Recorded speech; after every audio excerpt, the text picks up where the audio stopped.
Hello hello hello, good evening good evening good evening, Radhe Radhe. मैं सुमित शर्मा आप सबका स्वागत करता हूं आपके अपने चैनल है बैच जीत बैच में, जहां पे आज हम करेंगे कंप्लीट इलेक्ट्रोस्टैटिक्स के सारे फार्मूलाज और 10 साल के previous year questions in the series lecture number 3 of physics crash course. इसमें हम प्रीवियस ईयर क्वेश्चंस के थ्रू सारा कुछ रिवाइज कर रहे हैं एंड साथ में फॉर्मूला रिविजन तो कुछ ना कुछ कोई कोई चैप्टर्स के कर ही रहे हैं साथ साथ में, है ना। अब यूनिट एमिशंस में क्या करवाता है मैं फॉर्मूला में, चलिए पहला फॉर्मूलाज देखते हैं, फिर या कंसेप्ट देख लेते हैं पहले। थोड़ा सा आपको दिख नहीं रहा होगा क्लियरली, बट अब दिख रहा होगा।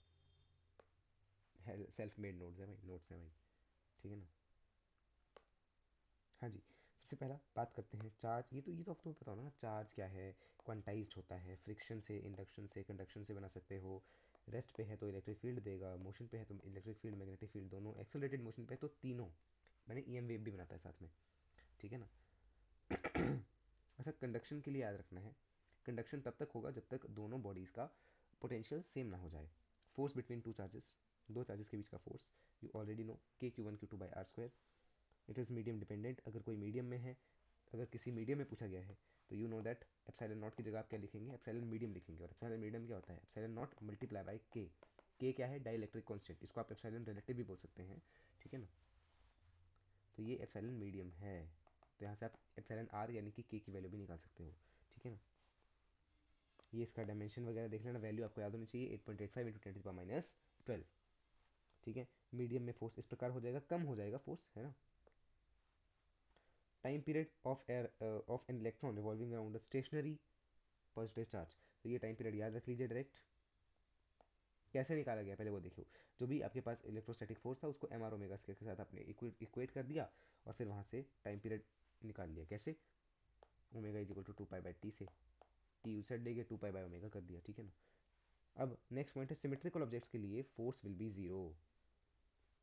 देखो, force at centre will be zero. Broken symmetry के लिए, जैसे मान लो ब्रोकन सिमेट्री के क्वेश्चन अगर आपने किए होंगे, क्या होता है उसमें, जैसे इस प्रकार से एक ट्राइंगल बना दिया मान लो, या एक हेक्सागोन बना दिया है ना। हर जगह पे positive positive positive positive positive charge है सिवाय एक जगह के। तो आप वहाँ पे क्या करोगे, एक पॉजिटिव चार्ज रख लोगे, एक नेगेटिव चार्ज रख लोगे। अभी जो पूरा पॉजिटिव चार्ज सिस्टम है इसका तो पूरा का पूरा जीरो हो गया फोर्स। सिर्फ एक चार्ज के कारण फोर्स लगेगा, नेगेटिव चार्ज के कारण, जो कि अवे फ्रॉम द पॉइंट होगा, है ना। तो ऐसे आप निकालते हो ब्रोकन सिमेट्री के क्वेश्चंस का solution.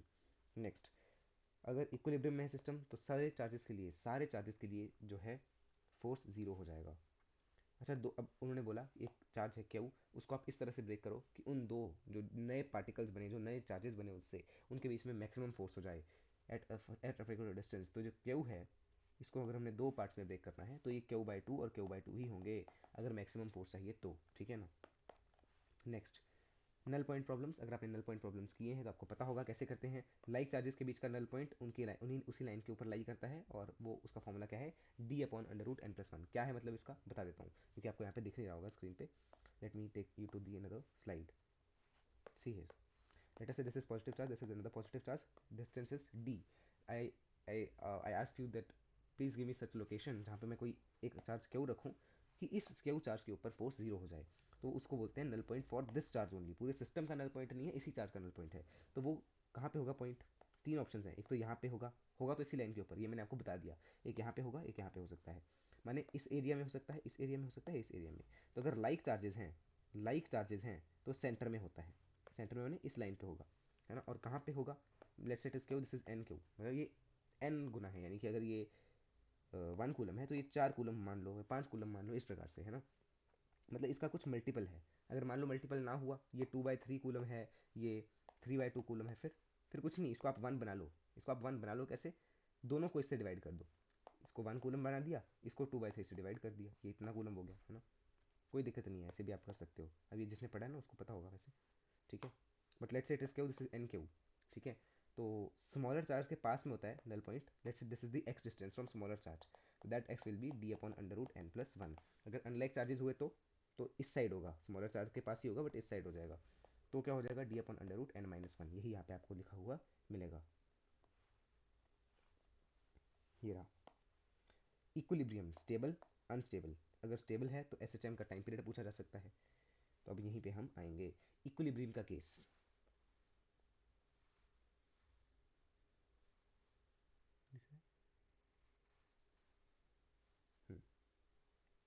Let's say this is like charges, दोनों पॉजिटिव चार्जेस हैं, और एक क्यू है यहाँ पे, है ना। तो for Q this will be the equilibrium line, ठीक है। And axial line will not be the equilibrium line, because अगर मैंने यहाँ पे रखा तो इसको खींच के ले जाएगा, है ना, एक चार्ज पूरे खींच के ले जाएगा, that will not be the axial line. Sorry, क्या हो गया ये, उल्टा बोल दिया ना। ये तो इक्वेटोरियल लाइन का रिप्रेजेंटेशन है, मैंने इसको इक्विलिब्रियम समझ लिया, सॉरी। देखो अगर तो ये क्यू पॉजिटिव है, अगर तो ये क्यू जो है पॉजिटिव हुआ, फिर ये रिपेल कर रहा है, ये भी रिपेल कर रहा है, मैंने इक्वेटोरियल लाइन पे ये पूरा भाग ही जाएगा कहीं ना कहीं, वापस नहीं आएगा, तो ये इक्विलिब्रियम तो नहीं हुआ, तो it will B unstable equilibrium. अगर यहाँ पे हमने इक्विलिब्रियम बना भी दिया तो अनस्टेबल होगा। बट एक्सियल लाइन पे मान लो यहाँ पे कहीं पे इक्विलिब्रियम है और मैं इसको एक्सियल लाइन पे मूव करवा रहा हूँ, तो ये एस एच एम करना स्टार्ट कर देगा, एस एच एम करना स्टार्ट कर देगा। सिमिलरली अगर नेगेटिव है तो उल्टा हो जाएगा, equilibrium will be stable at equatorial line and unstable eight axial line. Okay, next comes this.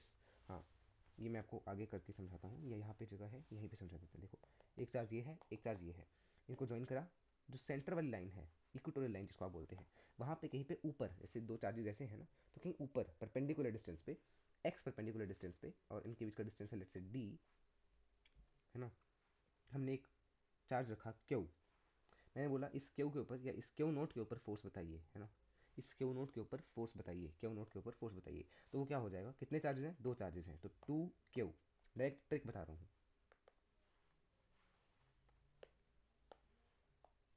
To Q दिख रहा है, हाँ दिख रहा है, पर उतना अच्छे से नहीं दिख रहा है, बट ठीक है, काम चलो तो है ना।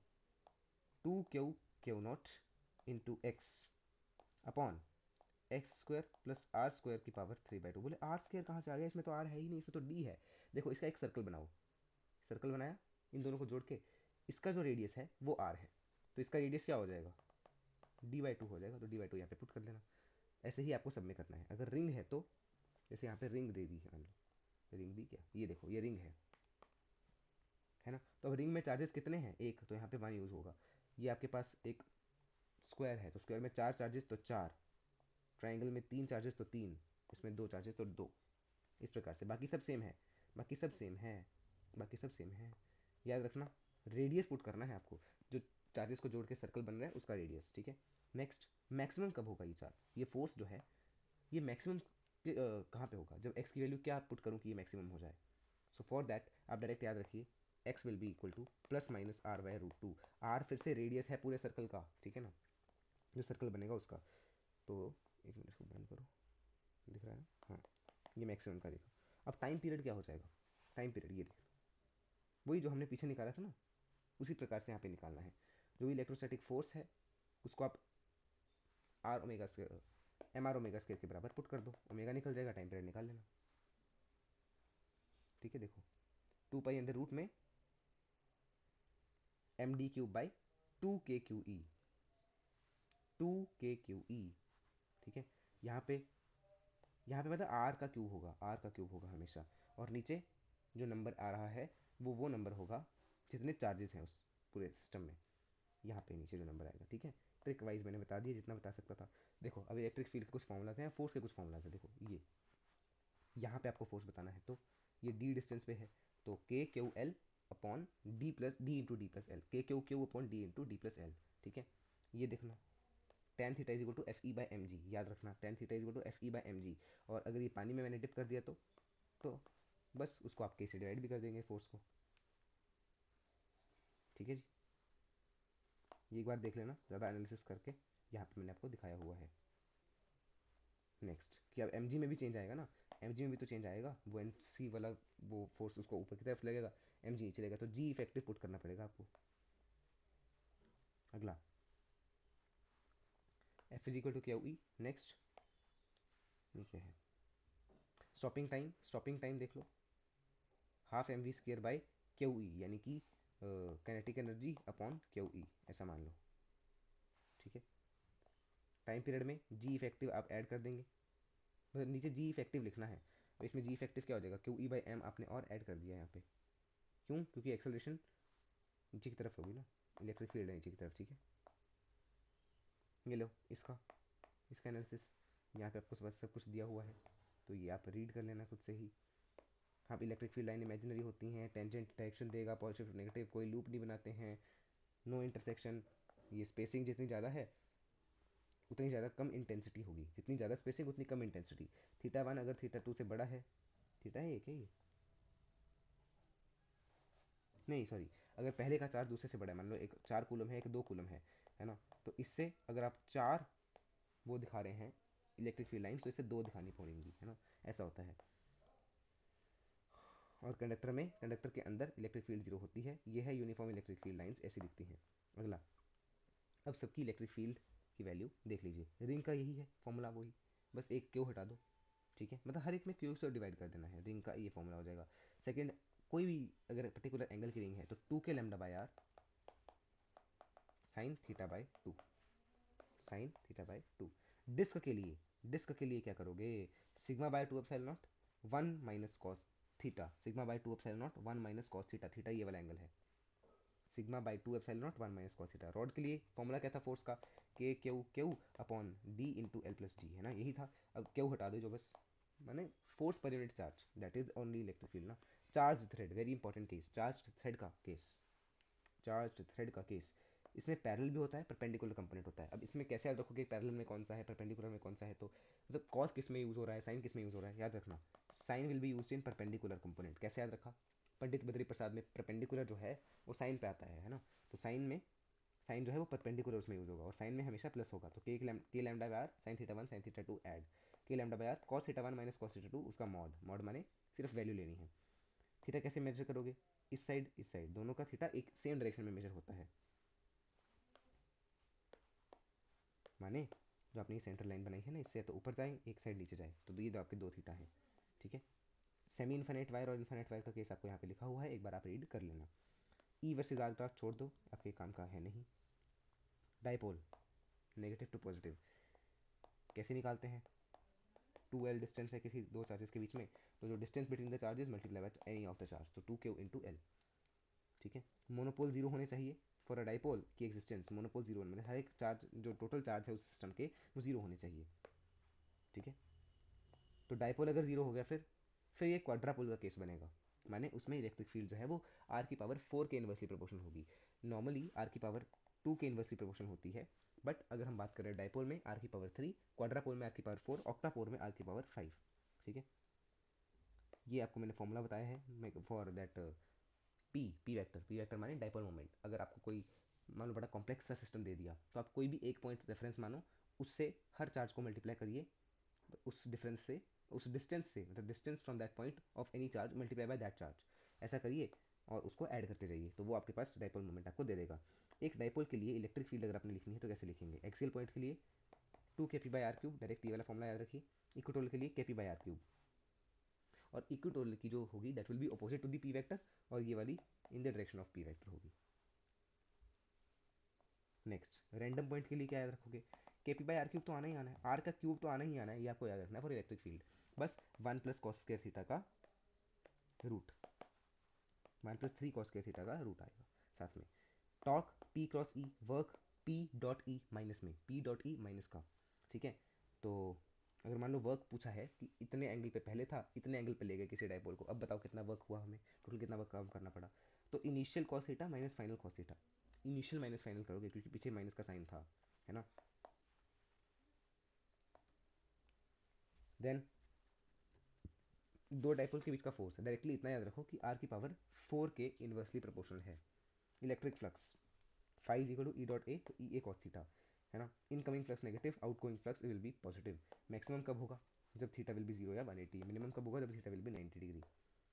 अच्छा, कोई ऐसा ना सोचे कि माइनस ई ए जो है वो मिनिमम है, नहीं जी, जीरो मिनिमम है। माइनस ई ए का मतलब है कि वो इनकमिंग फ्लक्स है ई ए, ठीक है। Minus will just representing the incoming और आउटगोइंग, ठीक है। प्रोजेक्शन रूल यूज होता है इसमें, माने शेडो का एरिया आप इसमें मानते हैं, जो ई डॉट ए था ना, वो एरिया आप शेडो का एरिया लेंगे, ठीक है। गॉस लॉ, गॉस लॉ क्या है, ई डी ए का जो इंटेग्रल है, यानी कि जो फ्लक्स है, that is equal to Q inside by epsilon naught. जो क्यू इनसाइड है ये सिर्फ आप अंदर अंदर का मानेंगे, जो गॉस सरफेस के अंदर का चार्ज है, और जो ये इलेक्ट्रिक फील्ड है ये आप हर चार्ज के लिए मानते हैं, ठीक है। नेक्स्ट, थ्रू रिंग, रिंग का ये रहा शेल या कंडक्ट। अब यहाँ से जो आपकी चीज़ें हैं इंपॉर्टेंट स्टार्ट हो रही हैं। शेल या कंडक्टिंग स्फीयर, शेल या कंडक्टिंग स्फीयर का अगर आप डायग्राम देखेंगे तो हमेशा उसके सरफेस पे चार्ज रहता है। ये वाली चीज़ आप स्किप कर दीजिएगा, ये सारी आपके मतलब की नहीं है। उसके सरफेस पे चार्ज रहता है ना। तो अंदर तो कोई चार्ज है ही नहीं। अगर मैंने मानो ये गॉसियन सरफेस लिया, यानी आउटसाइड का पॉइंट लिया, यहाँ पे मैंने बोला कि मुझे आप इलेक्ट्रिक फील्ड बताइए, तो इसके अंदर चार्ज है कितना, क्यू। तो अगर आउटसाइड का पॉइंट पूछा है तो K Q by small R square, जो गॉसियन सरफेस का रेडियस है। अगर ऑन द सरफेस है तो K Q by R square, but अंदर कोई है ही नहीं तो जीरो, अंदर के लिए जीरो। नॉन कंडक्टिंग सरफेस है फिर ये देखना, फिर इनसाइड का फॉर्मूला याद रखना पड़ेगा आपको, sigma R by 3 epsilon naught, sorry rho R by 3 epsilon naught. नहीं दिख रहा, यहाँ पे लिख देते हैं rho R by 3 epsilon naught. On the surface के लिए तो सेम ही रहेगा, एंड आउटसाइड के लिए भी सेम फॉर्मूला रहता है। अच्छा, इसी को आप ऐसे भी लिख सकते हैं, Q R cube by epsilon naught R cube, ठीक है ना। नहीं, ये गलत है भाई, ये गलत है, ये कुछ और चीज़ की कैलकुलेशन हो रही है, दिस इज रॉन्ग। ये फॉर्मूला नहीं है। ये आप याद रखेंगे कि electric field inside will be rho R by 3 epsilon naught. और रो क्या क्या मतलब है, rho is charge per unit volume, ठीक है ना। ग्राफ याद रखना दोनों का, एक ये है और एक इसका ये है, ऐसा, पहले स्ट्रेट लाइन फिर ऐसा, inversely proportional to R. Next चलिए, ऐसा कुछ है सिलेंड्रिकल टाइप, है ना। ये आप स्किप कर सकते हो यार, ये तो आपके किसी काम का है नहीं वैसे, बट फिर भी देखना चाहते हो, यहाँ पे लिखा हुआ है 4 पाई AX dx upon epsilon not. Skip कर दीजिए इसको, नॉट फॉर यू। मेरे भी किसी काम का नहीं, ऐसे लिख दिया मैंने उस टाइम पे। Sigma by 2 epsilon not sheet के लिए अगर बीच में पूछा है तो सिग्मा बाई एप्सिलॉन नॉट, क्योंकि इसका भी सिग्मा बाई 2 एप्सिलॉन नॉट, इसका भी सिग्मा बाई 2 एप्सिलॉन नॉट, है ना, सेम डायरेक्शन में होगा, तो 2 गुना हो जाएगा, बीच में नहीं होगा भाई zero. This is something mistake here, यहाँ पे होगा सिग्मा बाई एप्सिलॉन नॉट, क्योंकि इसका भी साइड इसका भी साइड, यहाँ पे जीरो होगा। ये लो, सिलेंड्रिकल का केस, सिलेंडर का case, rho R Q rho R square by 2 epsilon naught R, rho R by 2 epsilon naught and rho R by 2 epsilon naught, ये तो सेम है, सिर्फ ये वाला याद रखना है। लास्ट थिंग इज हेयर, एक मिनट, इसमें पोटेंशियल वगैरह के तो फॉर्मूलाज थे ही नहीं। Q1 Q2, हाँ, अगर मान लो ऐसे दो कंडक्टर्स हैं, है ना, उनको अपने पास में रखा है, तो फिर क्या होगा, बाद में थोड़ी देर बाद ये जो सेंटर वाली चीज़ें हैं, ये पहले तो आप बाहर वाला देखिए, बाहर वाला चार्ज जो है दोनों का ऐड हाफ, दोनों का ऐड हाफ। अब सेंटर में जो बचा हुआ वो आवाज आ जाएगा, इसका टोटल तो Q1 ही रहेगा ना। सिमिलरली जैसे यहाँ पे देखो 7.5, जो 4 12 और -1 था पहले, अब फाइनल चार्ज आपको बताना है क्या होगा इन कंडक्टर्स पे आफ्टर सम टाइम। आपको दिख नहीं रहा नीचे से, कुछ नहीं है, यहाँ पे 7.5 आ जाएगा, यहाँ पे 7.5 आ जाएगा, सबको ऐड करके हाफ किया, ऐड करके हाफ नहीं, ऐड करके अब 3 से डिवाइड करोगे, ठीक है। और जो बचा हुआ है वो यहाँ पे लगा दीजिए, माइनस पॉजिटिव वट एवर, ठीक है। Now let's come to the questions. जो पोटेंशियल के फॉर्मूलाज हैं वो हम साथ साथ में देखते जाएंगे अगर कोई क्वेश्चन में आएंगे। फर्स्ट क्वेश्चन दिख रहा है, हाँ जी। The question says that a thin spherical shell is charged by some source. The potential difference between the 2 points C and P as shown. अच्छा, इसके लिए मैं आपको बता देता हूँ एक मिनट है, मैं चेक फर्स्ट कि क्या मैंने यहाँ पे इसके फॉर्मूलाज नहीं लिखे थे इसमें, या तो मैं पिक्चर क्लिक करना भूल चुका हूँ, तो मैंने लिखे ही नहीं होंगे। करंट इलेक्ट्रिसिटी EMI नहीं लिखे।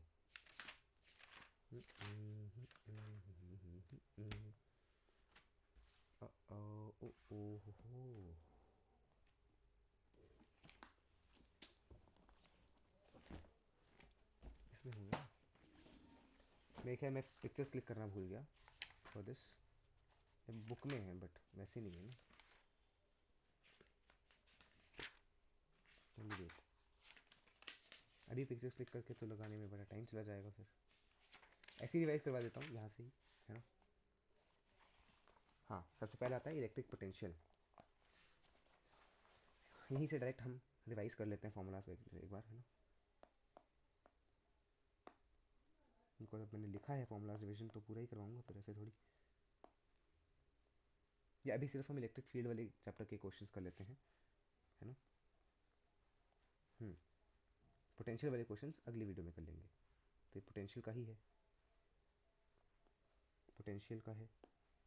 ये देखिए, according to Gauss law of electrostatic, electric flux through a closed surface depends on area of surface, quantity of charge enclosed by the surface, charge of the surface है, volume enclosed by the surface. Kindly wait for just a minute.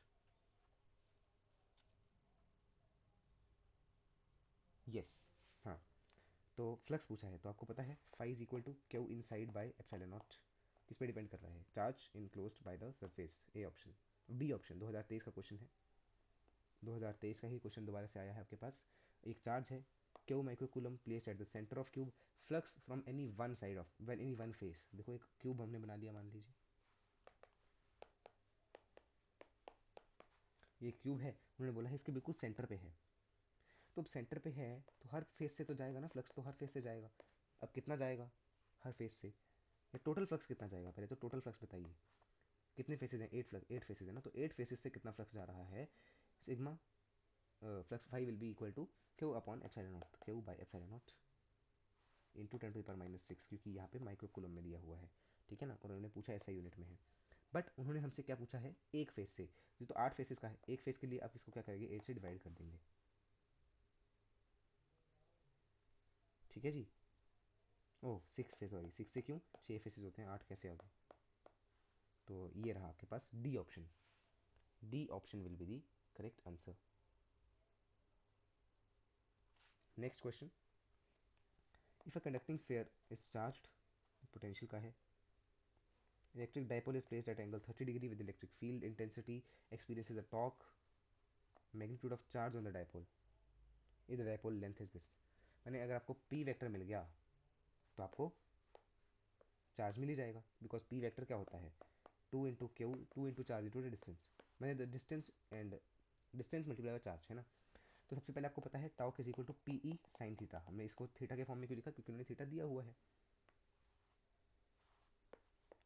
तो torque कितना है? 4 is equal to P हमें निकालना है। P को आप अभी लिख लीजिए, charge multiply by distance, charge multiply by distance. Distance कितना है? 2 सेंटीमीटर, इसको आप 2/100 मीटर लिख सकते हैं।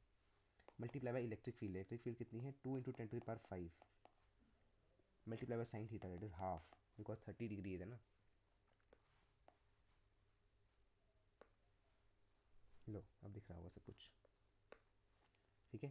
तो कुछ नहीं है, 2 से ये कैंसिल हो जाएगा, 2 जीरो से यहाँ पे आ जाएगी 3 जीरो, 0.5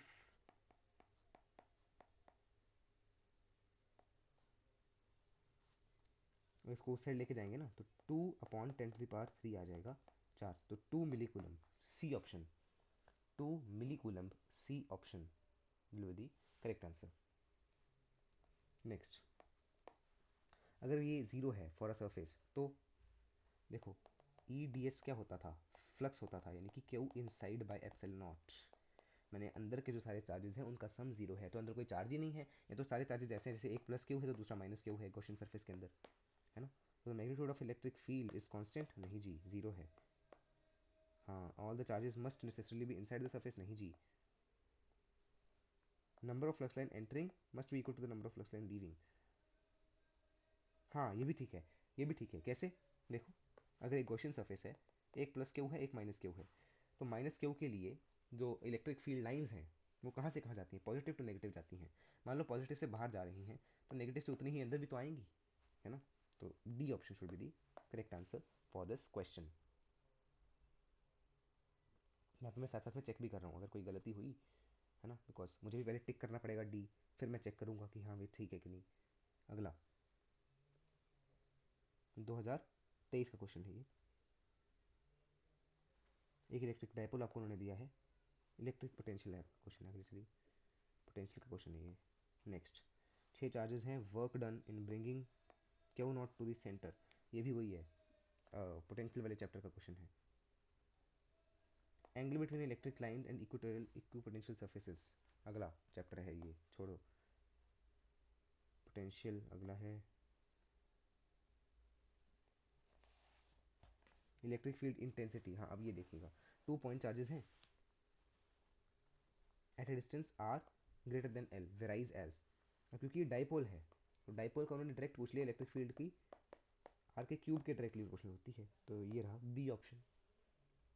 एक मिनट यहाँ पे मुझे सिलेक्ट करके देखने दो, वैसे तो यही है इसका आंसर, बट स्टिल ये 6 चार्जेस वाला हमने छोड़ा है, ये भी छोड़ा है, हॉलो कंडक्टिंग ये तो हमने किया ही नहीं, ये है 1/r का cube. Yes, it is the correct answer. Next question 2021 का, polar molecules are the molecules, polar molecules माने जिनका डायपोल मोमेंट जीरो नहीं है, जिनमें परमानेंट डायपोल मोमेंट होगा।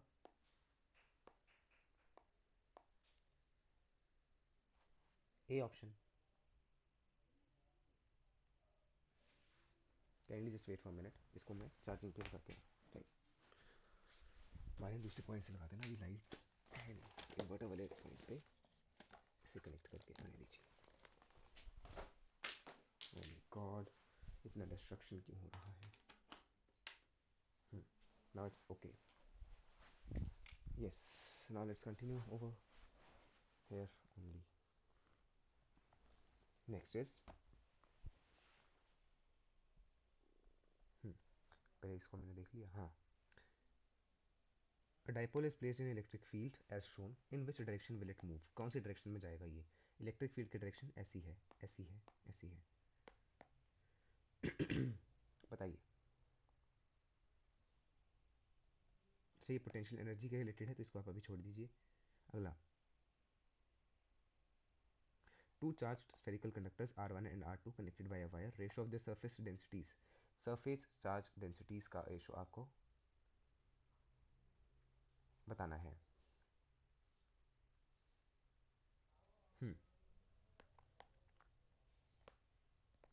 Let's say it is R1 Q1 R2 Q2, ठीक है ना। तो Q1 फाइनल क्या हो जाएगा? मैंने आपको बताया था कंडक्शन में, ये कंडक्शन का केस है ना, 2021 का क्वेश्चन है। कंडक्शन में क्या होता है, पोटेंशियल विल बी सेम, जब तक पोटेंशियल सेम ना हो जाए तब तक ये चलता रहेगा। तो फाइनल चार्ज क्या हो जाएगा, टोटल चार्ज का half by half, no half नहीं होगा। से पोटेंशियल क्या होता है, के क्यू बाय आर होता है फॉर अ स्फीयर, के क्यू बाय आर।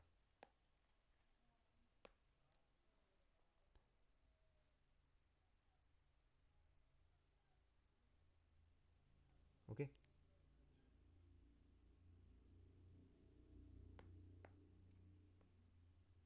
मान लो कहीं ना कहीं कुछ ना कुछ चार्जेस हमने ट्रांसफर करवा दिए, क्यू टू का कुछ चार्ज हमने क्यू वन में, अभी इन्होंने आर का रेशो दिया है कि कुछ। Surface charge density, surface charge density क्या होती है, area, charge per unit area.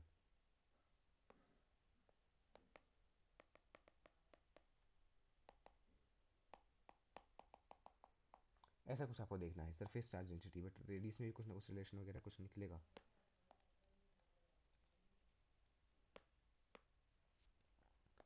हाँ जी, ओह माय गॉड।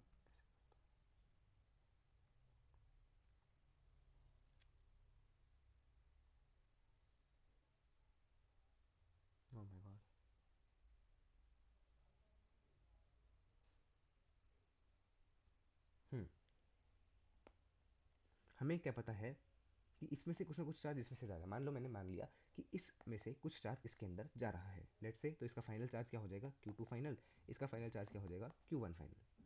तो Q2 final is equal to, मैंने माना कि स्मॉल क्यू चार्ज जो है वो चला गया, Q2 माइनस स्मॉल क्यू, इसके ऊपर फाइनल चार्ज ये होगा, and Q1 final will be Q2 plus small Q, Q2 plus small Q. Now हमें पता है पोटेंशियल हमें बराबर करना है, यानी कि के क्यू बाय आर बराबर करना है इन दोनों का। तो K Q2 minus Q upon R1 is equal to के,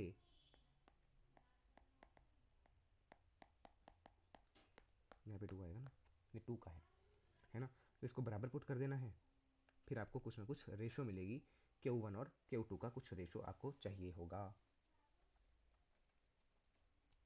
ठीक है ना। मैं उस रेशो में R1 अपॉन R2 या R2 अपॉन R1 ही आएगा, है ना, simply. So let's just equate them, है ना। आपको क्या मिला, ये करो, R1 इसको नीचे करो,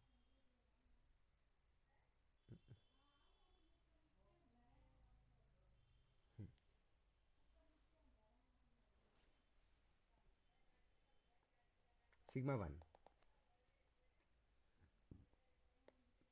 क्यू फाइनल ऑफ 1 यानी कि Q2 plus small q 4πr1 का square divided by sigma 2 Q2 minus Q upon 4πr2 का स्क्वायर। दिख रहा है पूरा? हाँ, ठीक है ना। अब यहाँ से आपको Q2 plus Q upon Q2 minus Q ये निकालना है। 4π से 4π तो चला जाएगा, है ना। तो क्या बचेगा? Q2 प्लस Q अपॉन, दिख रहा है, अपॉन R1 का स्क्वायर डिवाइडेड बाय दिस यानी मल्टीप्लाई बाय इसका reciprocal. This upon this will be R1 upon R2। तो ये R1 अपॉन R2 है, R1 अपॉन R2 है, तो R2 के एक R2 का स्क्वायर चला जाएगा, इससे भी स्क्वायर चला गया, तो R2 upon R1 will be the final answer. See let's check. हाँ, इन्होंने तो बड़े कॉम्प्लेक्स तरीके से किया, पता नहीं क्या, sigma K R plus R two into R1, पता नहीं कैसे किया इन्होंने, बट ये मेथड ज़्यादा बेटर है। Next, 27 drops of same size potential चाहिए। अगला क्वेश्चन देखते हैं। इलेक्ट्रिक पोटेंशियल पूछा है, इलेक्ट्रिक फील्ड। हाँ, इन अ सर्टेन रीजन, ये भी पोटेंशियल से रिलेटेड ही है। इलेक्ट्रिक फील्ड, हाँ ठीक है। एक स्फेरिकल कंडक्टर है जिसका रेडियस है इतना। अब कंडक्टर है तो कंडक्टर पे तो हमेशा चार्ज सरफेस पे ही होता है। रेडियस है 10 सेंटीमीटर, चार्ज इतना दिया हुआ है। Magnitude of electric field at a point 15 centimetre from the centre, माने बाहर है कहीं कहीं पॉइंट, है ना। तो K Q by R square, 9 into 10⁻9 यानी कि K into Q 3.2 into 10⁻7 by R का स्क्वायर। आर इज 10 सेंटीमीटर में है, तो 10 इंटू 10 इंटू 10⁻4 करना ना भूलें, -4 का नहीं, मीटर में कन्वर्ट करना ना भूलें। चार्ज कूलम में ही है, हाँ जी। अच्छा, तो रेडियस है, हमें तो रेडियस थोड़ी पुट करना है, हमें तो गॉसियन सरफेस है नहीं, ये वाला 15 पुट करना पड़ेगा यहाँ पे।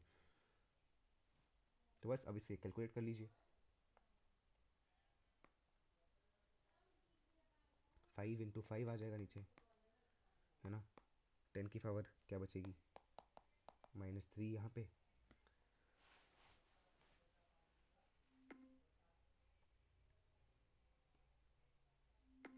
3.2 डिवाइडेड बाई 5 डिवाइडेड बाई 5,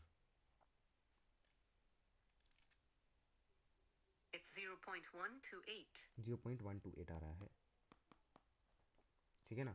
और 10 की पावर क्या बचेगी, 9 के पीछे 8766, तो कौन सा मैच कर रहा है? 1.28 इंटू 10⁵ है कहीं, ये रहा A option. 1.28 times 10⁵, let me check as well. 1.28 times 10 कहाँ गया ये वाला क्वेश्चन, ये रहा। Yes, it is the correct answer. Next question. A hollow metal sphere of radius r is uniformly charged. Electric field due to sphere at a distance r, small r, from the center. माने वो ये charge sphere है ना, तो starting में तो zero होगी, फिर जैसे जैसे आर बढ़ता जाएगा, हाँ चाहे रेडियस से छोटा है, रेडियस से छोटा जितना भी हो जीरो ही रहेगा। डिक्रीजेज एज आर इंक्रीजेज, जैसे जैसे आर बढ़ता जाएगा तो डिक्रीज होता जाएगा।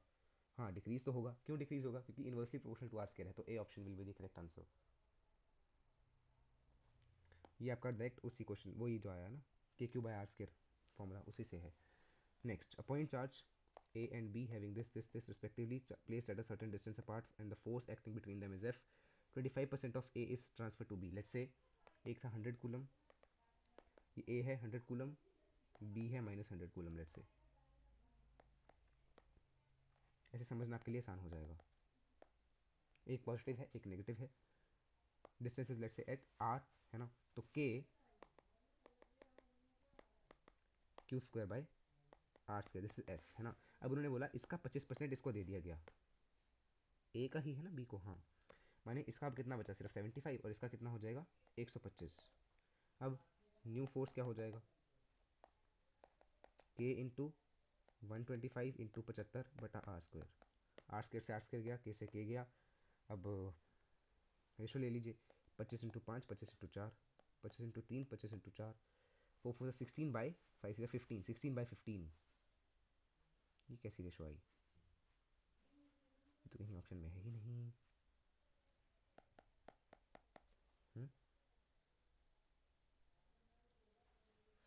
125 और 75 यही तो होगा।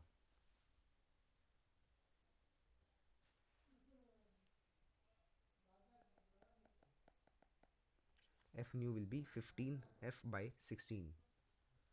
15f/16। हमने कुछ गलती कर दी है मेरे ख्याल पर। Let us check it again. See let's say f is equal to, आप 1 मान लो, 1 मानोगे तो भी चल पड़ेगा काम, है ना। दोनों चार्जेस को 1 मान लो, ठीक है जी। k into 1 into -1 upon R square. तो F new will be equal to k into plus Q में से आपने 25% दे दिया। अब इसमें कितना बचा होगा, सिर्फ 0.75 टाइम्स ऑफ क्यू, और इसमें दिया है तो इसमें कितना हो चुका होगा ये, है ना। क्यू में से आपने 0.25 क्यू दे दिया और ये आपने उसको दिया है, तो उसमें पहले कितना था, माइनस क्यू, उसको आपने दे दिया कितना, 0.25 क्यू। अब उसमें कितना हो जाएगा, -0.75 क्यू, -0.75 क्यू, है ना। तो अब रेशो देखिए, क्यू से क्यू गया, क्यू से क्यू गया। बात तो अभी भी नहीं बन रही वो वाली। r² 75, ये कैसे हुआ, ऊपर आ जाएगा 100 100, तो 100/75, 3 4 3 4, हाँ ऊपर आ गया 16/9, 16/9। तो F new will be 9/16, C option. Let us check it as well. ये क्या होगा,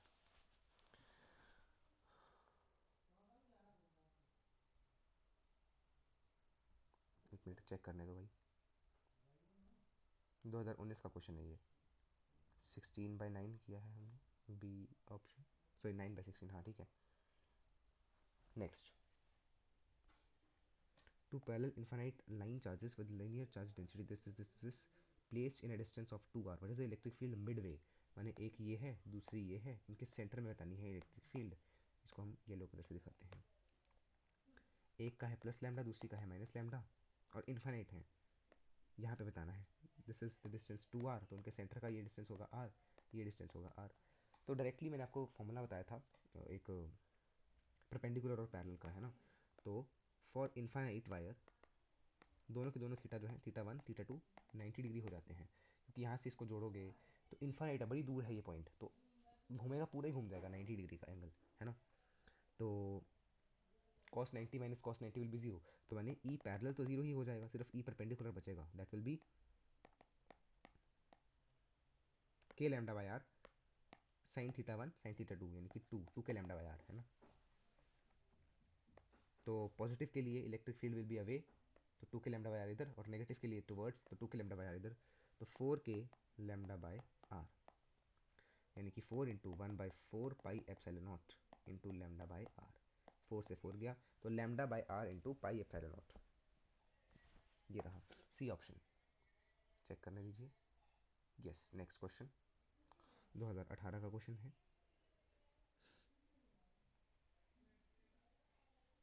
इसमें पोटेंशियल तो नहीं आ रहा। Direction of electric field is not reverse, keeping the magnitude potential is not, नहीं जी इसमें वो तो नहीं है, पोटेंशियल तो नहीं यूज़ हो रहा है। हाँ जी। An electron falls from rest through a vertical distance h in a uniform and vertically upward direction e। मैंने ऐसा था, एक h डिस्टेंस से हमने एक इलेक्ट्रॉन को फॉल करवाया है यूनिफॉर्मली, मतलब ऐसे छोड़ा है, सिंपली फ्री फॉल करवाया है, और इलेक्ट्रिक फील्ड ऊपर की डायरेक्शन में है। A proton is allowed to fall through the same vertical distance h। Time of fall बताना है आपको, किसका कितना होगा। अब टाइम ऑफ फॉल में मास भी यूज होगा, है ना। देखिए इसके ऊपर एक्सेलरेशन इलेक्ट्रॉन के ऊपर opposite to the electric field होती है, मैंने इलेक्ट्रॉन के ऊपर जो एक्सेलरेशन होती है वो नीचे की तरफ लगेगी, नीचे की तरफ लगेगी, और प्रोटॉन के लिए जो एक्सेलरेशन है वो ऊपर की तरफ लगेगी। प्रोटॉन के लिए एक्सेलरेशन विल भी ऊपर की तरफ, है ना, और ग्रेविटी तो नीचे की तरफ ही लगेगी। माने ये तो पक्का पता है कि इलेक्ट्रॉन जल्दी पहुंच जाएगा एज कम्पेयर टू प्रोटॉन, तो ये स्मॉलर और इक्वल वाला पार्ट तो चला गया, कैंसिल हो गया। अब कितना जल्दी पहुंच जाएगा वो हमें देखना पड़ेगा। टाइम,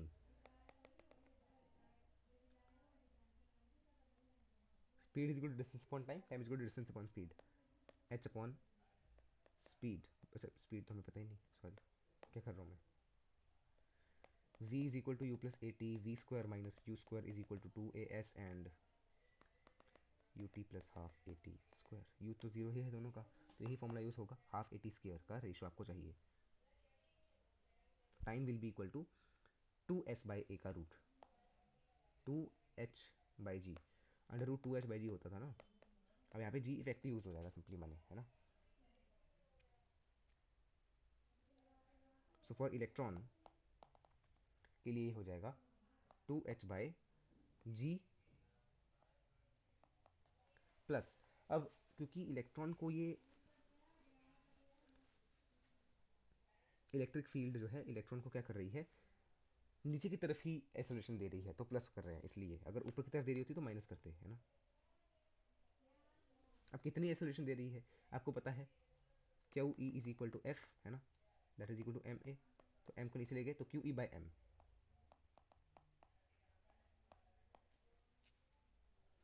ठीक है जी।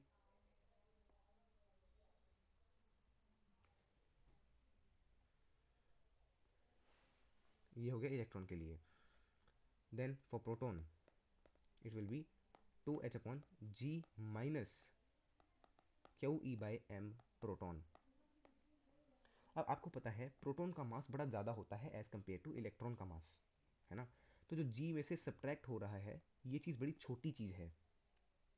देखो mass of proton is very very very high as compare to mass of electron, तो Q E by M P और Q E by M E, इसमें अगर हम कंपैरिजन करेंगे तो कौन सी सॉल्यूशन ज़्यादा बड़ी है, जिसका नीचे वाला पार्ट छोटा होगा, तो ये तो इलेक्ट्रॉन का छोटा है, यानी इलेक्ट्रॉन की एसोलेशन बहुत बड़ी है, इलेक्ट्रॉन की एसोलेशन बड़ी है, ये मतलब नीचे का पार्ट इलेक्ट्रॉन का बहुत बड़ा हो गया डिनोमिनेटर, तो time will be very very less, तो इक्वल नहीं, ज़्यादा नहीं होगा, कम ही होगा, ए ऑप्शन होगा correct answer. Let me check first, 2h by, सही सही है सही है सही है सही है सही है, it will be smaller time. Seek next question 2018 का ही है।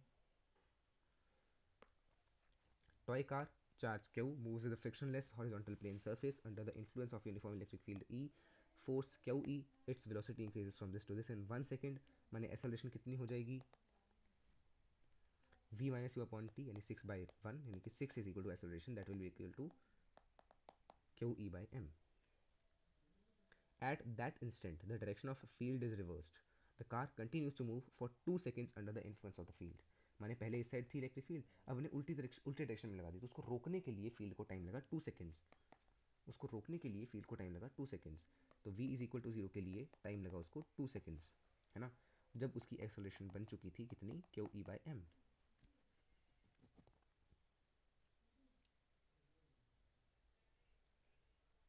The average velocity and average speed of the toy between 0 to 3 seconds आपको बताना है। So this can be done by you very easily, इसको हम होमवर्क में कर दें क्या, जस्ट आंसर आपको बता दूं क्या, और shall we do this by our self only. देखो उन्होंने बोला है एक कार है, कार को हो गया है कुछ, अच्छा इरेजर है, सॉरी, एक गाड़ी है, उसके ऊपर हमने इलेक्ट्रिक फील्ड लगा दी है, तो एक फोर्स आया उसके ऊपर जिससे उसकी वेलोसिटी इतनी हो गई, 1 सेकेंड में इतनी वेलोसिटी हो गई, है ना, कितनी 6।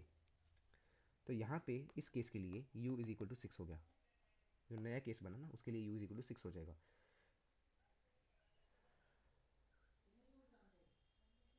तो कितना डिस्टेंस चला होगा यहाँ से और आगे, आगे कितना डिस्टेंस और चला होगा वो, ये 1 सेकेंड का टाइम है, उन्होंने बोला 2 और सेकेंड चला, तो 2 सेकेंड यहाँ पे चला होगा आगे, है ना।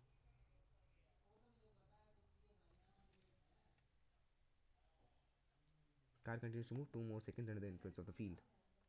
अच्छा पहले इसका वेलोसिटी जीरो होने में कितनी टाइम लगा होगा वो हम देखते हैं, v is equal to zero होने में कितना टाइम लगा, तो that is v is equal to U plus A T निकालो, है ना, v जीरो है, u is 6 plus a into T,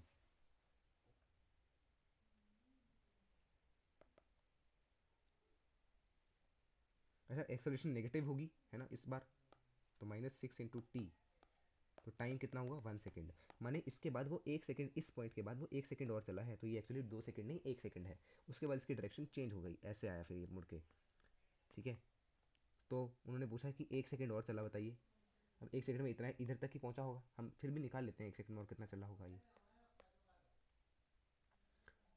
यहाँ पे आप टाइम 2 सेकेंड पुट कर देना तो आपको मिलेगा कि ये इतना ही चला है ना। तो इसका डिस्प्लेसमेंट और डिस्टेंस आपसे पूछा गया है, तो आप निकाल लेना। डिस्टेंस जो है वो डबल हो जाएगा डिस्प्लेसमेंट का, ऐसा कोई ऑप्शन है क्या? एक ही ऑप्शन है, ये क्या हो गया? एक मिनट, डिस्टेंस 3 गुना है, 1 2 3, डिस्टेंस 3 गुना होगा और डिस्प्लेसमेंट 1 है ना, तो ये तो एक ही ऑप्शन में है, इसी ऑप्शन में है, तो यही आपका आंसर हो जाएगा, यही है आंसर भी। इक्विपोटेंशियल सरफेस अगले चैप्टर में क्या है ये? Suppose the charge of proton and electron differ slightly. One of them is minus E, other is plus E plus delta E. If the net of electrostatic force and gravitational force is zero, del E, simple ratio निकालनी है, आपको answer मिल जाएगा है ना, homework. This question can be done by you in homework. Next question, because 46 minutes का हो गया इतना कोई। oh my god, ये क्या क्या हो रहा है आज? ठीक है, अगला क्वेश्चन देखिए।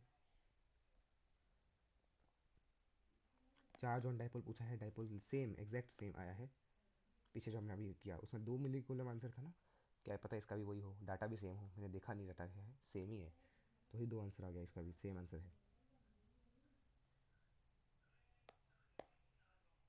Same exact same. दिखाऊं कहाँ है, क्या हो रहा है, ये क्यों हिल रहा है इसमें? स्टार्टिंग में कहीं पे देखो, ये रहा 2023 में आया है और 2016 में भी सेम ही आया है, ये वाला। ठीक है, क्या पता ऐसा कोई बीच में से उठ के आ जाए इस बार भी। नेक्स्ट, इसमें मेरे ख्याल वो है पोटेंशियल वाला ना हो ये question.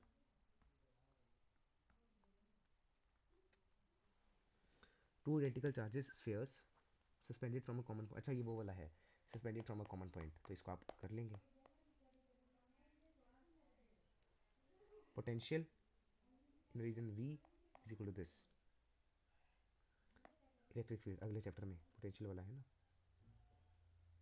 E is equal to AR, a charge contained in a sphere of radius A centered at origin will be given by electric field in a certain region is acting radially outward and is given by this। Electric field आपको formula दिया, एक minute,